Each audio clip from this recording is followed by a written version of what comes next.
أعوذ بالله من الشيطان الرجيم. بسم الله الرحمن الرحيم. سبحان الذي أسرى بعبده ليلة من المسجد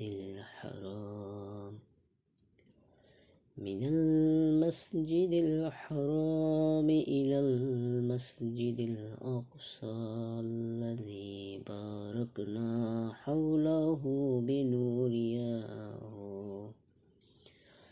بنورياه من آياتنا إنه هو السميع البصير.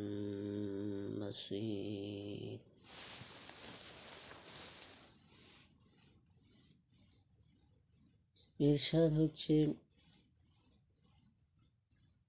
পরম পবিত্র মহিমাময় সত্তা যিনি তার স্বীয় বান্দাকে এক রাতে মসজিদে হারাম থেকে মসজিদে আকসা পর্যন্ত ভ্রমণ করিয়েছেন, যার চতুর্দিকে আমার রহমত ঘিরে রেখেছিল, যেন আমি তাকে কুদরতের কিছু নিদর্শন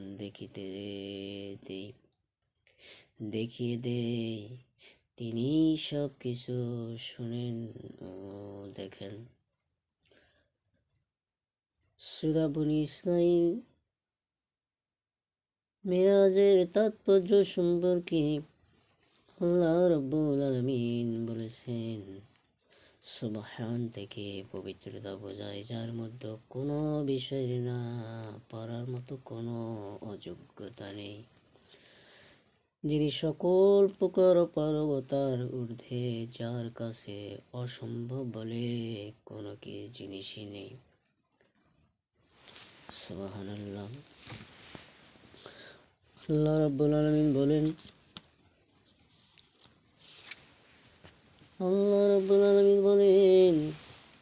মিরাজ সম্পর্কে, মিরাজ হলো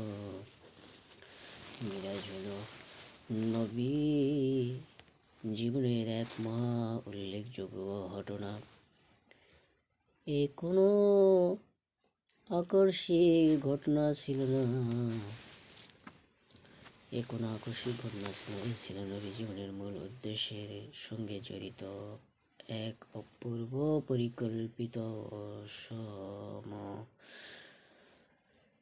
সময়োচিত ঘটনা। যে উদ্দেশ্য নবী প্রেরণ, সে উদ্দেশ্য সকলের জন্য মুহূর্তের প্রতি যে মুহূর্তে প্রয়োজন হয়েছিল মিরাজ, ঠিক সেই মুহূর্তেই সংঘটিত হয়েছিল। মিরাজ কি এবং কেন? আবেদন করতে মিরাজ মানে উত্থান বা ঊর্ধ্বগমন। পারিভাষিক অর্থে মিরাজ বলতে আমরা বুঝি আল্লাহ পাক তার নবী রাসূলগণকে নবুয়তের গুরু দায়িত্ব পালনের উপযোগী করে গড়ে তোলার জন্য যে ট্রেনিং দেওয়ার উদ্দেশ্যে তার রহমতের সর্বাধিক সান্নিধ্য ডেকে নিতে ওই ডাকে হাজির হওয়াকে মিরাজ বলা হয়। আমার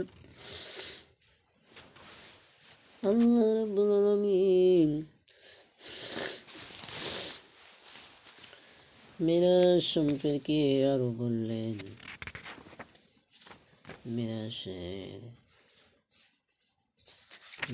সম্পর্কে আনুমানিক ও সাংঘিক আলোচ্য বিষয়। আল্লাহ রাব্বুল আলামিন বলেন, লিনুরিয়াহু মিন আয়াতিনা ইন্নাহু হুয়াস সামিউল আলিম।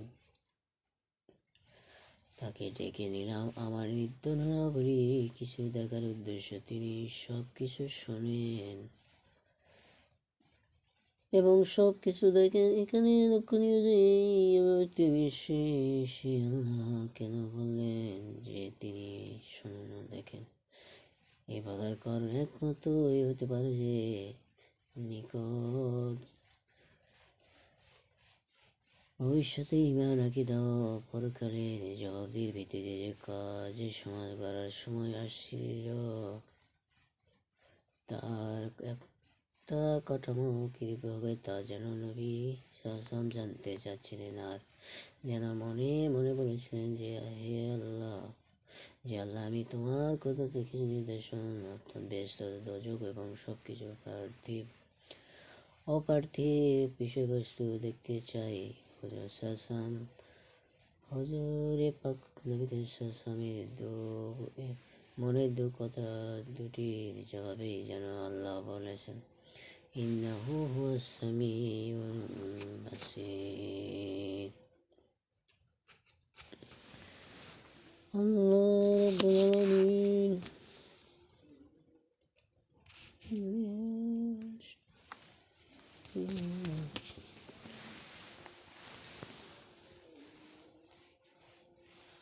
আল্লাহ রাব্বুল আলামিন মিরাজের 14 দফা মিরাজের তারিখ নির্ধারণ করলেন।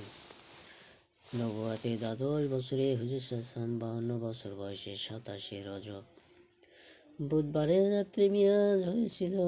সেই দিন তিনি উম্মে হানির ঘরে নিদ্রামগ্ন ছিলেন। এমন সময় হযরত জিবরাইল হযরত মিকাঈল ইসলাম এসে তাকে ঘুম থেকে জাগিয়ে জমজম কূপের পার্শ্বে নিয়ে যান। সেখানে সিনা চাক হয়। জমজমের পানি দ্বারা ভিতর অঙ্গগুলি ধুয়ে পরে তা ধুয়ে দেওয়া হয়। অতঃপর সবরাকে সওয়ার হয়ে তিনি মক্কা থেকে বাইতুল মুকাদ্দাস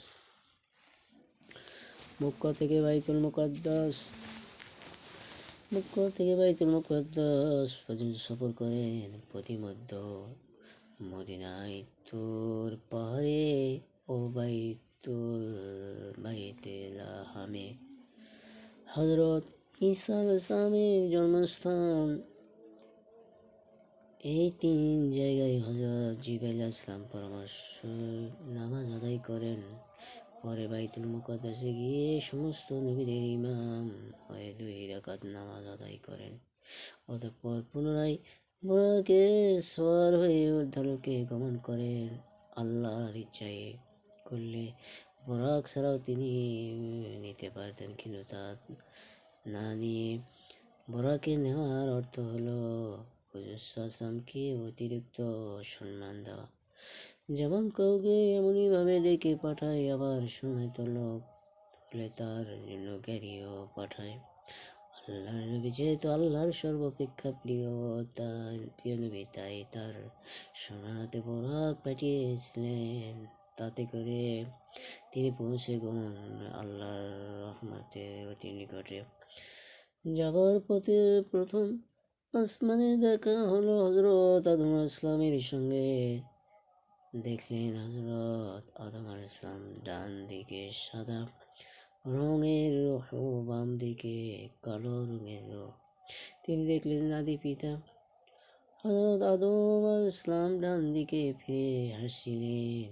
তারা ছিলেন নেককার আওলাদ, আর বাম দিকে চেয়ে কাঁদছিলেন। তারা ছিলেন গুনাহগার আওলাদ। অতঃপর দ্বিতীয় আসমানে হযরত ঈসা আলাইহিস সালাম, তৃতীয় আসমানে হযরত ইউসুফ আলাইহিস সালাম, চতুর্থ আসমানে হযরত ইদ্রিস আলাইহিস সালাম, পঞ্চম আসমানে হযরত হারুন আলাইহিস সালাম, ষষ্ঠ আসমানে হযরত মূসা আলাইহিস সালাম, সপ্তম আসমানে হযরত ইব্রাহিম আলাইহিস সালাম এবং সঙ্গের সঙ্গে হযরত অতঃপর বাইতুল্লাহ শরীফ সোজাসুজি ঠিক উপরে যেখানে বাইতুল মামুর অবস্থিত, সেখানে পৌঁছে যান। সেখানে অগণিত ফেরেশতা দেখেন, তার কোনো সীমা সংখ্যা নেই। তিনি দেখেন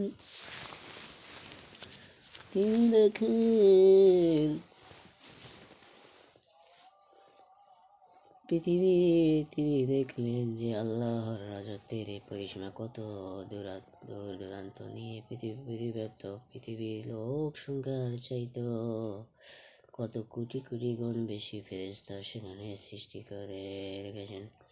সে এক স্বর্গীয় জগতের পূর্ণ বিশ্বাস আমি এমন এক জগতে গেলেন যে স্থান শুধু আল্লাহর নূরের তাজাল্লি দ্বারা পরিব্যাপ্ত ছিল। চারিদিকে চোখ মেলে চেয়ে দেখতে গেলে মানুষ গলে পানি হয়ে যাওয়ার কথা, অথচ নবী সাল্লাল্লাহু তা দেখতে পেলেন। তাই আল্লাহ বলেন, মা বাসারু মা তগা, তা দেখার সময় নবী সাল্লাল্লাহু দৃষ্টিতে বক্রতা আসেনি এবং চোখ ঝলসে যায়নি। আল্লাহ রাব্বুল আলামিন বলেন, মিরাজে 11টি শিক্ষা। ও দুনিয়ার মানুষ, আল্লাহর 1 নম্বর শিক্ষা, আল্লাহর ইবাদতের পরে তোমরা পিতামাতার ইবাদত করো। ربنا تقبل منا إنك أنت السميع العليم وتب علينا إنك أنت التواب الرحيم.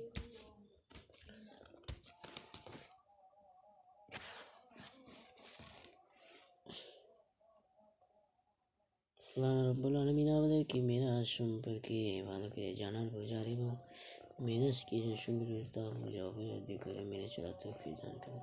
আমিন। والآخر دعوانا الحمد لله رب العالمين. السلام عليكم.